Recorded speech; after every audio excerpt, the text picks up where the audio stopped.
Aquaponics, smart agricultural technology, so advanced. It's a 21st century reality that environmental concerns have had an impact in all areas of the U.S. economy, including agriculture. Environmental awareness has created increased consumer interest in locally grown, sustainable food production. While advances in technology continue to improve farming productivity and efficiency, it still requires a large amount of two very precious natural resources, water and land. However, there is a sustainable, financially viable food production system that utilizes approximately 2% of the water use of a conventional farm. This system combines fish farming and hydroponics to create a symbiotic environment known as aquaponics. Aquaponics brings together the practices of aquaculture, raising fish in tanks, with hydroponics, the practice of growing plants in a soilless environment. In an aquaculture system, waste accumulates in the tanks, which eventually has to be removed to maintain the health of the fish. This byproduct contains rich nutrients that plants filter out, which allows the water to be recycled and sent back to the fish tanks to start the process all over again. An aquaponics system is scalable from small, individual use all the way up to a large commercial operation. An initial investment for equipment can range from a few $1,000s to several thousand depending on the size of the operation. Keep in mind, for every gallon of water in your fish tank, you can have 1/2 to 1 square feet of grow bed space, depending on fish density and feeding rates. And for every 1 pound of fish to be raised, you need 1 to 2 gallons of water. The fish farming aspect of aquaponics is based on the eco-friendly recirculating aquaculture system. A recirculating system is an indoor system that allows for careful control of the fish's environment year-round. While there are economic advantages of not being affected by the outside elements, there is a higher initial investment of equipment than there would be for cage or pond farming. In the recirculating system, all proper fish husbandry practices apply. Water quality needs to be maintained and carefully monitored. Consistent testing of water quality is a must to keep the fish healthy and disease-free. Access to water and reliable electricity is crucial for success. Even though the water is being recirculated, runoff and evaporation will occur and the water supply will need to be occasionally replenished.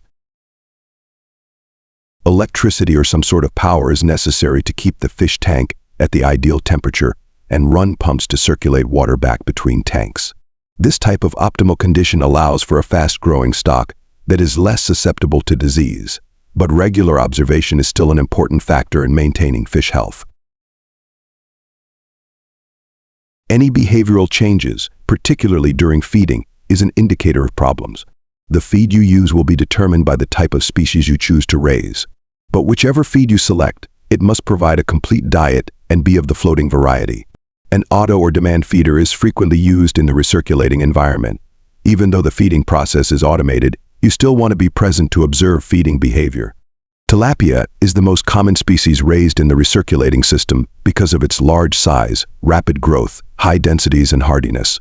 Perch, hybrid striped bass, trout, and catfish are also known to do well in the tank environment. Each species of fish is going to have their own set of guidelines for proper feed amounts. Harvesting the fish will be determined by the individual species' growth cycle. Be sure to practice proper fish handling in the harvesting and transportation of the fish to the market. For additional guidance, watch this online video or contact your local county extension office for additional guidance.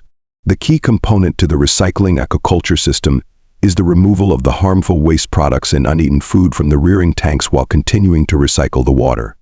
Instead of disposing of this material, which you would do in a strictly aquaculture system, the practice of aquaponics utilizes the fish effluent in the growing of plants in a hydroponic setting. As the waste and uneaten food collect at the bottom of the rearing tanks, it exits by way of a PVC pipe to a clarifier or settler. A clarifier or settler is where the anaerobic mineralization of the waste and uneaten food occur. Over time, the waste material collected in the clarifier begins to break down and releases nutrients to the water. Trace materials such as iron may have to be added to supplement the plant's nutritional needs. This mineral-rich water then moves through the biofilter. A biofilter allows for the natural biological process called nitrification to occur. Through the breakdown of the waste, large amounts of ammonia are released in the water. The natural bacteria present in the water will use the oxygen in an aerobic process to efficiently convert the ammonia to nitrite and then to nitrate. The biomedia in the biofilter expedites the process by allowing the bacteria to colonize in an area with correct water temperature, pH, and dissolved oxygen levels. This nitrate-rich water then moves to the plant grow beds. The grow beds can be a soilless environment, or they may be using a growing medium like perlite or ceramic stones. The plant's roots are immersed in the water, absorbing the rich nutrients while simultaneously filtering out the nitrogenous compounds that are toxic to the fish. Within the hydroponics discipline of aquaponics, there are a few different growing methods that you can choose from. Deepwater raft aquaponics uses styrofoam mats to secure the plants in a trough of water. The seedlings are placed in net pots with a planting medium like cocoa peat, a material from the outermost shell of a coconut. Cocoa peat stimulates and protects root growth but contains no minerals. The plants can be grown to maturity in net pots or can be removed from the pots and growing medium after a couple of weeks and placed in a different floating mat to maximize space in the grow beds. Plants can also be grown in a solid medium like gravel or perlite. The aquaculture water floods the grow bed containing the plants in growing medium. This type of system is known as recirculating aquaponics or closed-loop aquaponics. A common growing medium used is perlite.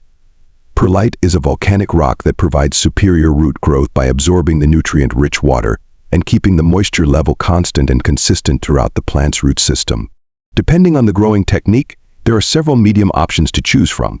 Seek out all available literature and contact your local extension office for additional guidance. Water is only half the equation when it comes to plant growth. The other, of course, is light. Your lighting needs will depend on the location of your aquaponic system. In the Midwest, where systems are indoors, artificial lights will be necessary. There are several types of lights that can be used depending on the budget and application. High-output fluorescents are commonly used grow lights. It's a cost-effective option with the added benefit of having a low heat output. This allows for very close light placement, which provides for maximum plant growth. LED grow lights, while much more expensive than fluorescent, usually 2 to 3 times the cost, are more power efficient, have longer-lasting bulbs, and have the flexibility of adjusting the light spectrum. Red light is more desirable for budding plants, while blue light works better for vegetative growth. It's possible to mitigate the cost of LED lights by installing a track system above the grow beds and reducing the number of light fixtures needed. Obviously, there's a trade-off. The growth rate of plants under a constant source of light will be faster than a grow bed utilizing the track system. Metal halide lights are also used in an aquaponic system. These grow lights put out an intense amount of light high in the blue spectrum. The individual bulbs can be expensive, and they do produce a considerable amount of heat, so you need to be sure that your space has proper cooling and ventilation. Metal halides are best for large plants, while fluorescents do better with small, leafy plants. Also, you want to avoid using metal halides on seedlings due to the intensity of the light. Grow lights can be used as a sole source of light or combined with natural light in a greenhouse environment. A greenhouse provides economic advantages by reducing the amount of artificial light required. Like selecting the species of fish, choosing what plants to grow is an important decision that affects infrastructure and business planning.